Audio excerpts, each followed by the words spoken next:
Hello అందరికీ welcome back to our channel. నేను మీ కృష్ణాని. ఇవాల్టి మన వీడియో కాళ్ళ పులుసు అండి. మేకకాళ్ళతో కానీ పొట్టేలు కాళ్ళు కానీ తీసుకొచ్చుకొని ఈ విధంగా షేర్వా పులుసులాగా చేసుకొని తిని చూడండి. ఎంత బాగుంటుందంటే అంత బాగుంటుంది. కాళ్ళల్లో గుజ్జు అరిగిపోయినా, ఎముకలు గట్టిగా లేకపోయినా వారానికి 2-3 సార్లు ఇలా కాళ్ళ పులుసు పెట్టుకుని ఇడ్లీ దోశల్లోకి అలా అద్దుకొని తిన్నాము అంటే ఎంతో హాయిగా ఉంటుంది. ఇది ఎలాంటి వాళ్ళు తిన్నా కూడా కడుపులో చాలా బాగుంటుంది. టేస్ట్ అయితే చెప్పనక్కర్లేదు. అంత మంచి రెసిపీ.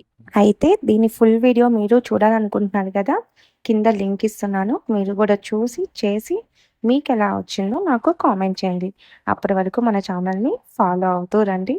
అలాగే ఎవరైనా కొత్తగా చూస్తూ ఉంటే ఒక్కసారి అలా సబ్స్క్రైబ్ చేసేసి నన్ను కొంచెం ఎంకరేజ్ చేయండి. Bye bye.